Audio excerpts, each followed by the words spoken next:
Thank you again for joining. It's always or I have to notice after sitting still for 30 minutes that there's really nothing to say. Which is, makes it look a little ironic. Someone who's going to give a talk. I'm sure you probably forgive me if we just carried on sitting, and maybe we should maybe we should try that. But yeah.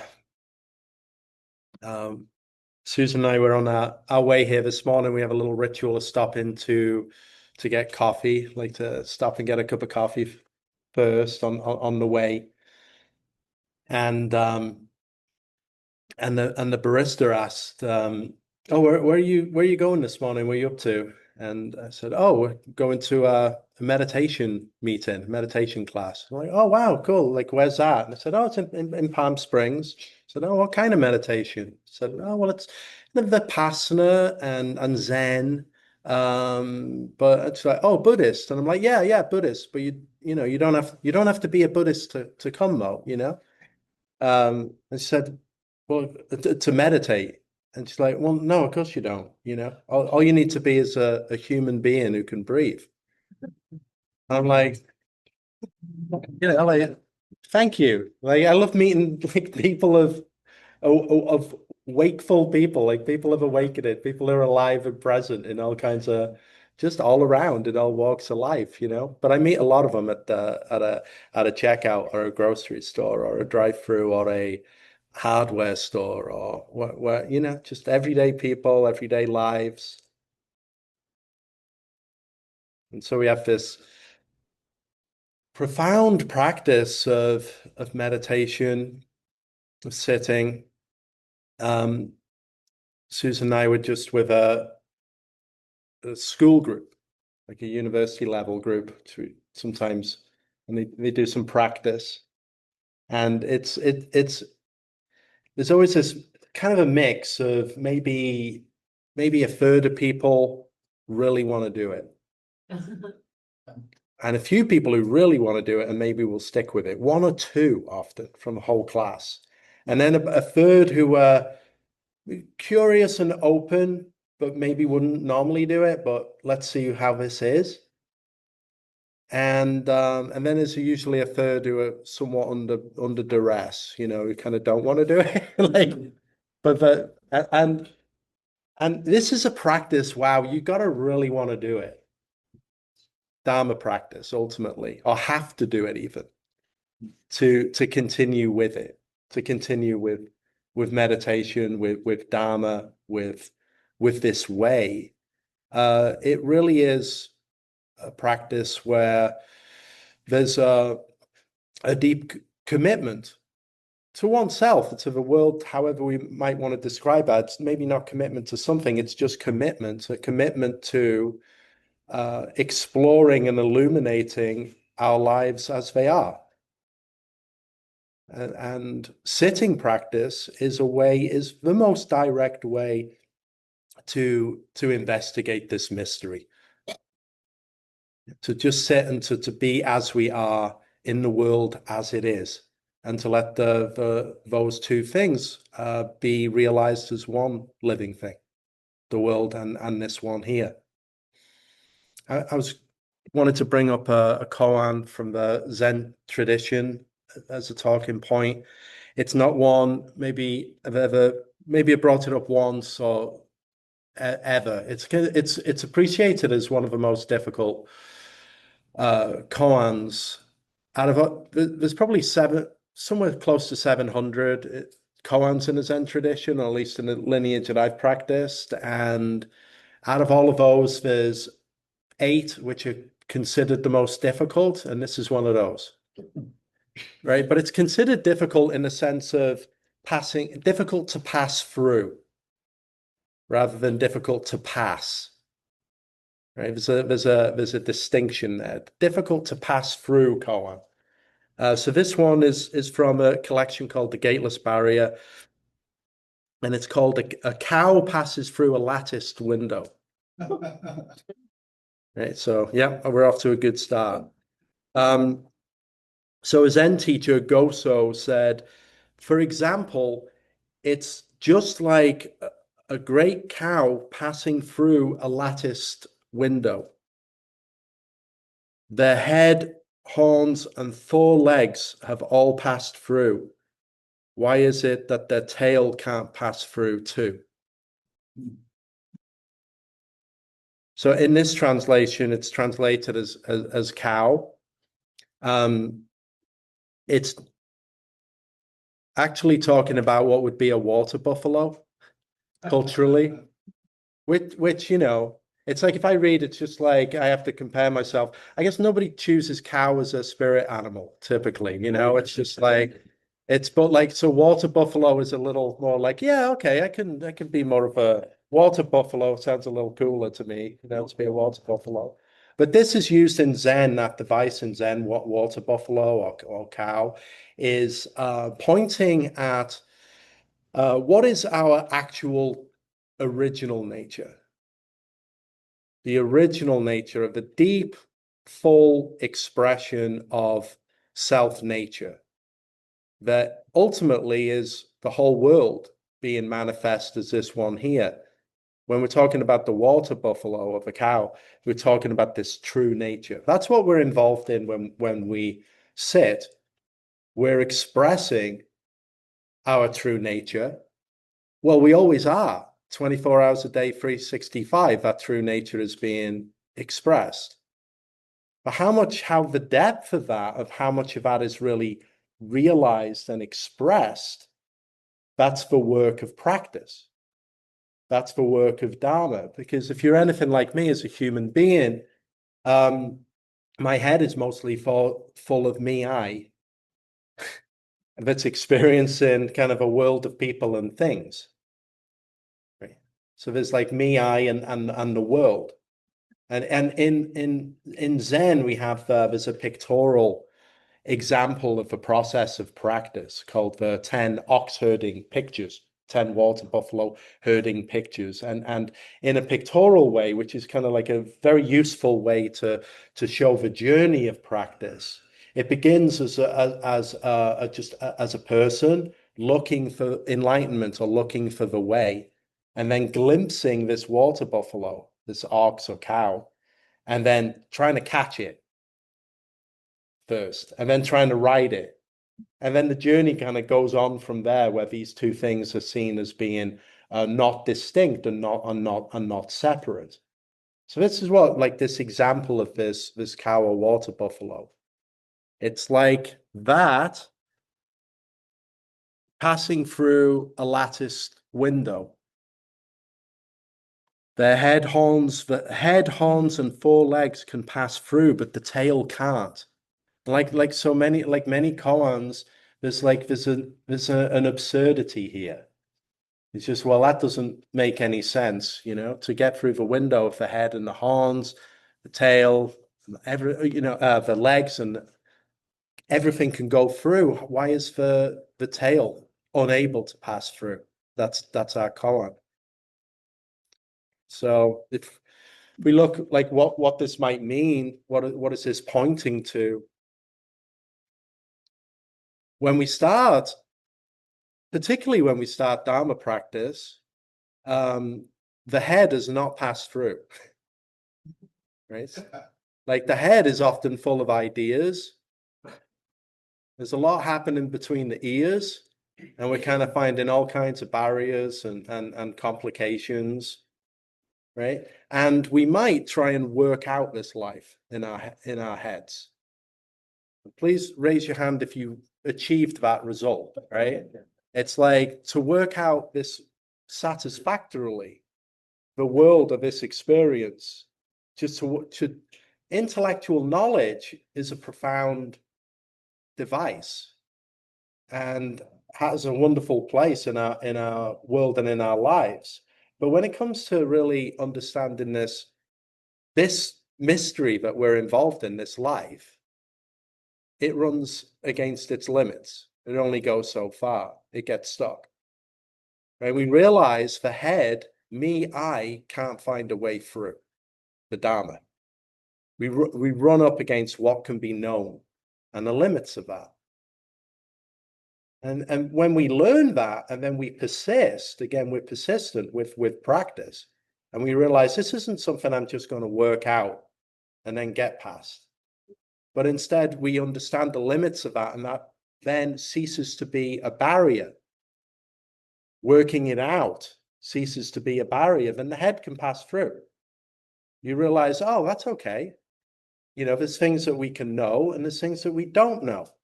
And that's a big part of Dharma practice, is becoming much more intimate or understanding. But we live broadly in what is not known. We're living in potentiality. We're living in things that are not complete, things that are not seen. Like so much of our experience is below the waterline, right? And yeah, as human beings, we tend to be living very much in the things that we can know and work out. It's a great navigation system. It's a wonderful way to help us go through life, but really understanding the depths of our nature, not so much. But it says further than just the head going through, the horns go through. And that sounds even maybe like more difficult. Like you get the head through, but like trying to get the horns through a lattice window. And it's a great image, this lattice window. This koan is probably somewhere, 9th century or 8th century China. So this was before they were putting paned glass in a window. I kind of read about this, like how did and they wove, you can imagine like the verticals and the horizontals, like a woven window frame that goes in the frame, right, before glass. And even after the invention of a manufacture of glass, apparently lattice windows were very common because it was a lot easier to find little broken pieces of glass and fit them into something than it was to have a true pane of glass. Those would be very expensive and very, very rare. But so you have this lattice window. And each one of us, I mean, do you ever feel stuck or a little limited? I do. Like all the time, right? It's always there's that sense of there's this life, there's this nature, there's this world, and somehow there still seems to be, no matter how much practice is done, how much life is lived, still some stuckness, still something that's being pushed against, still something that's being moved through, always something. The human mind, extraordinary in that way. I was just thinking about when we moved to the desert about 5 months ago now. And it's been broadly, there's always ups, downs, and in-betweens, but broadly a very positive experience. And I like to say that, oh wow, instead of taking an hour to drive somewhere, now it's it takes 10 minutes or 15 minutes to drive somewhere. And there was it's kind of like the honeymoon period of that. Just kind of driving around town. I can just go over here. I can do that.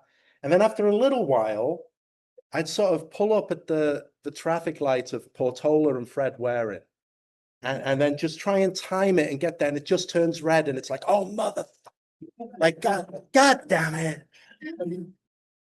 This is such a long light, now I gotta, and it's just like, wow, check yourself, Mr. Zen guy, foiled by the red light at the traffic thing, right? It's just like the human ability to just be able to, fix and attach and create dukkha out of the most kind of minor inconveniences. But our practice gives us the there's the opportunity now. There's the opportunity to see that. Now, if I turn that into a story of just well, what's going on? I failed at the practice. There's still, it maybe if I practice harder, maybe if I do more, then I can pass through this window completely. Then I'll be free. Then I'll be enlightened. Then I'll be beyond these human grumblings. But to just see our own, like our own nature in that way, of that human, to see the human nature. But that is wants things to be different, is always picking and preferring and comparing and weighing. Right? But that can be a real place of stuckness. But with the practice, then it becomes opportunity to relieve dukkha, relieve some suffering, to let that go, to release that. You mentioned at the beginning with sitting, right? Not in a, oh, it shouldn't have that reaction, but sitting or meditation and Dharma, right, opens up the space where that can be seen. And then there's agency and choice with what we do with that. So you can kind of sit and bring in the practice technique. Like I like the traffic light technique I read many years ago. I'm not sure who authored it. But it was the one that's like, when you come to a red light, take it as an opportunity to stop, breathe, take some mindful breaths, enjoy stopping for a moment on your errands, and just breathe and watch. And you enjoy the red, and then it turns green, and then move, and then enjoy that. Right? So there's practice opportunity there. But there's also the opportunity to realize our nature deeply.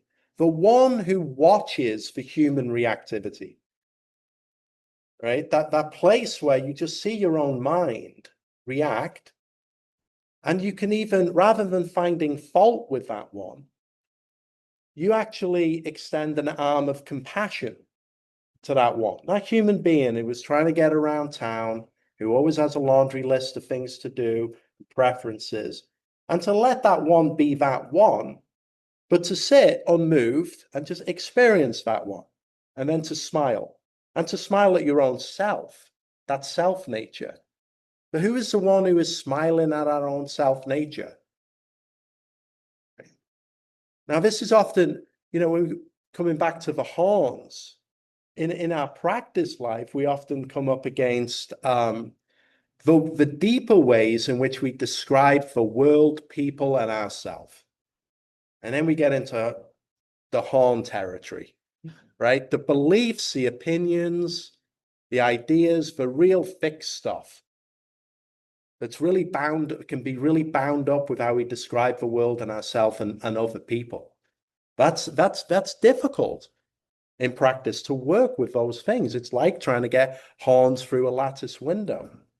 And again, it's not a one and done, like you get them through. It's like this is perpetual. These things, these conditions are conditioned. Human nature, we're always being reconditioned in real time. Right? It's like sitting is that way. It's just like you see, but it's like, oh, there I go, laying bricks. And then with sitting or with mindful awareness, and here I go, taking those bricks down. Right? So it's like we're always building or constructing something. But in our practice life, or in our sitting particularly, it's vital to be unconstructed. Right? Turn to this nature which is always unconstructed, but allows the world to be, allows all sounds, all movement, all people, all things to be just as it is, with no complaint and no problem, but just deeply and radically accepts things as they are. So the head goes through this lattice window, the horns go through the lattice window, the legs, the body. The Dharma practice, again, just mentioning committing to it, and then I look around on Zoom and I'm just like, oh, so-and-so's here, and so-and-so's here, and so-and-so, and then it fires off little stories of this person and that person, and you just see the people who you sit with and practice with for just years and decades. There's so much value in it. That's such a wonderful thing. And it's always changing, always someone new. And then somebody disappears for a while, somebody comes back. This kind of the sangha. That's an amazing thing to have the opportunity of practice and a place to practice is no small thing. But where are we going with it? You know, like as human beings, we tend to be, and I am, you know, it's like very kind of goal oriented. There's that way in coming to practice. Okay, my mission is to get through this last window to enlightenment. I'm going to do it. Get the head through, get the horns through. Okay, I'm going to pull some legs through, move this body through. But where are we going? How do you get through ultimately? How do you get through this? How do you escape this life? Right? You move these grosser parts of self through the window. You drop off these like kind of limitations. You start to understand the nature of the world better and the nature of this self better. Yet the tail can't pass through. This is a practice that you never graduate from. Right? In a world where we're just sort of goal oriented to achieve something, we're perpetual students of this life all the way through. In Mahayana Buddhism, we have this bodhisattva ideal, right? So the bodhisattva, one who is forestalling basically their own enlightenment because they're taking a vow that I'm not going to get enlightened until everybody else does. Right? And this kind of conjures up the image, like I could literally just go through this door here to enlightenment or through the window here. But for y'all, I'm just going to stay and help out. And like the absurdity of that being like real, of a choice to do that. Right? It's like it's kind of nobody gets out of here alive, you know? It's like you don't, how do you step forward? How do you leave in this way? Each one of us is everyone else. You know, in the exercise when we were at the college, we were like bringing up the question, who am I? And hearing from people who are talking about their response of looking into who am I and seeing that I'm a son, I'm a partner, I'm a student, I'm this, I'm that. And that's true for every one of us. When we look in, we just see, who am I? I am so many different people all of the time. Right? But at the bottom, who is that one who puts on the masks and then takes them off? Is a different person depending on what room you walk into and where you are. But one who's always flexible and adapting. Who is that like nameless one at the core? I don't know. There's some things we don't know. You know, so this kind of choice, yeah, sure, we're trying to awaken more deeply. We're trying to make improvements. We're trying to do better and help each other to do so. And yet that tail doesn't pass through. That project is never done. It's never complete. But if we're just in spiritual life, if we're invested in trying to escape through spirituality or practice to get to the good place, then we find the tails. It's stuck. You know, but if we really back up and look at our lives, like, can we be deeply satisfied in dissatisfaction? Can we be free in stuckness? We're always in that kind of half in or half out of that window, stuck and unsticking. You know, that's a power of meditation, of the power of practice in that way. It's like a dissolving agent, the glue. We're sticking all the time to people and things and ideas.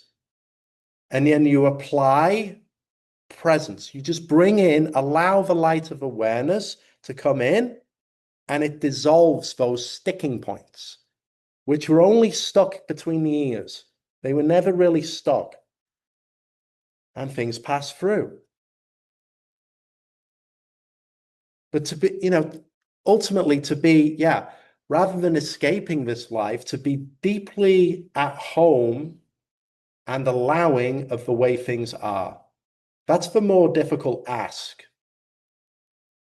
in practice. Can we really accept this life, not the one we wanted or would prefer it to be, not the world we would like or prefer it to be? Can we radically accept it as it is? And you can see then why that might feel like you're hanging in a window, because it's not a comfortable place to be. Right? This is like kind of the shadow side of awareness or waking up, or isn't talked about so much. So it's, it's like, yeah, you get enlightened, wake up to the way things are. Turns out the way things are, it's difficult. It's challenge in every direction. But everyone here is like in a unique place to be an agent of positive response and help. This is the bodhisattva ideal, is waking everybody up to see, hey, guess what your job is in life? Helping. You're a helper. We're all helpers. And you see that. You look into our life. You don't have to look, you can just look in your own living room and see that, oh yeah, here's how I can take care of things. And you go out of the door. Oh yeah, this is what's needed now. And you look around, this tail that can't pass through. Again, coming into that, look, if you look at it, the absurdity of that. How come that all of that can pass through the window, but the tail can't? In Zen, it said, like, it looks back to the Mahayana tradition. It says, form is emptiness. Emptiness is form. Right? It's like the heart of the Heart Sutra of Mahayana Buddhism. Like we chant it every day at Yokoji at the Zen Center. Form is emptiness, emptiness is form. And like anything that you do every day, you just there's some taking it for granted. Form is emptiness. Emptiness is form. Okay. Like, really? Like this world, all things in it, this one here, the bus that just passed on the street, the mountains themselves, the sky, the whole world is completely empty or completely devoid of fixed, enduring, separate identity. One thing, not even a thing, just one living process that is in constant transformation. Completely empty there's no there. Right? Like a profound insight from great teachers. But we can get caught up in that idea. It's like, well, what is that emptiness? And then the second line, emptiness is form. So here's the table, here's the book, there's you, there's me, there's the water bottle. And but these two things, just two sides of one inexplicable coin. Like the miracle of this life. Like each one of us just appeared one day, like we flew in through a window. I like flying in through a window more than trying to I don't know if you think about how we entered this world, maybe it was more like pulling ourselves through it. Anyway, I don't know. Yeah. Right. And so we've been here all this time. And one day we go through the window again. We come in, we go out. No one knows what that means.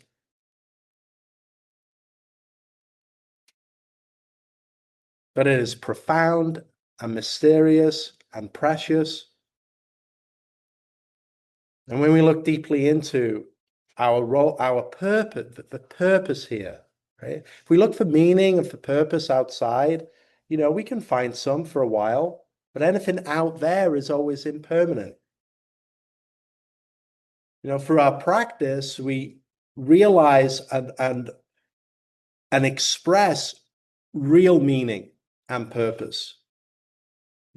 The meaning that comes from not relying on some outside idea of meaning and purpose, but unlocking this intrinsic meaning of this one here, the purpose of this one here. Finding the one who we are. And nothing beats being at home as you are. Right? Not looking at all of the flaws and the could be's and only ifs, but just everyone as they are. And you look around and then it's like it's all tail.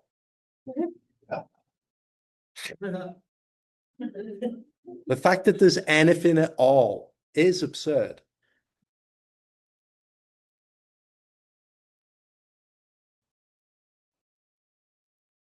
There's a verse that Mumon, who collected this koan, put together. So here's the verse to the koan. It says, if it passes through, so this is about the tail, if it passes through, it will fall into a ditch. If it returns, it'll be destroyed. This tiny little tail, what a strange and marvelous thing it is. So if it passes through, it'll fall into a ditch. Again, it's like talking about this idea. Well, if I just get through and I get enlightened, that'll be great. It's just like, well,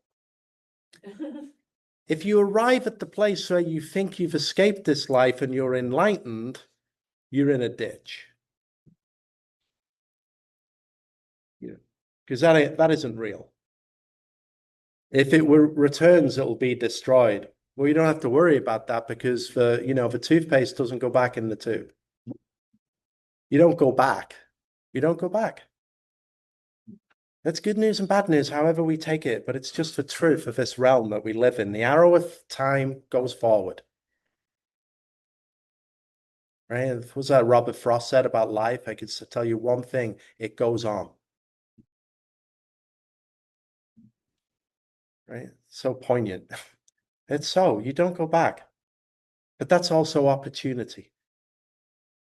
Right? We always have opportunity. And that's our sitting, it brings us back to opportunity. It's an opportunity to always begin again. Wipe the slate clean. Right? The spoiler is the slate is clean.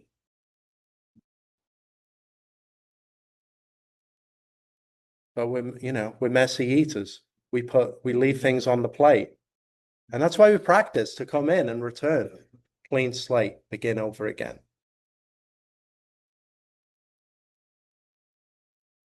And after, I mentioned after being on retreats and doing like a lot of practice with community or with group for a while, it's again, like just I'm grateful. I could say that. I sum it up, just grateful for the opportunity and grateful for your support and your part in my life. I'd like to pause there and invite any question, any comment, anything from anyone like to share from Zoom, from the room. And in this room, it's we don't have the mics that go out in the field, so I'll try and repeat for the group so we can include in the conversation. Randall. That's a perfect way to bring it to a close. We're never done. Thanks, everyone. We're done because we just that's a great. Just thank you for bringing us to noon with perfect kind of comedic timing there. That's like actually, but you know what? We're not done. We're gonna close with going forth with our dedication. I put it in the. Did I put it in the chat? I put it in the chat, so we have it there too.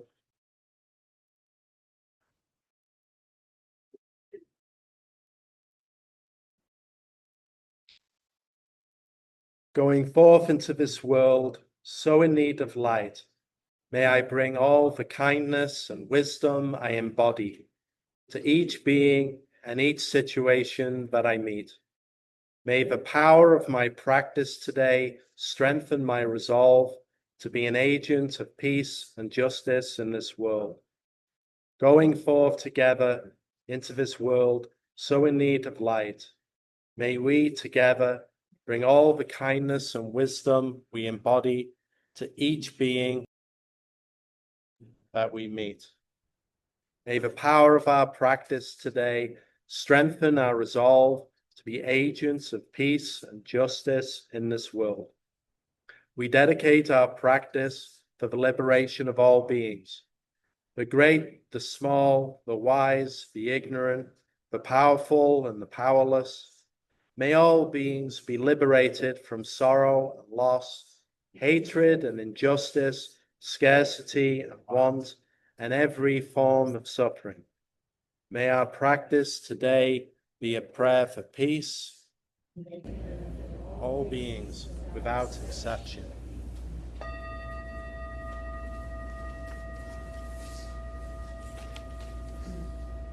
Thank you so much. Thank you everybody on Zoom for joining. Appreciate you. See you soon.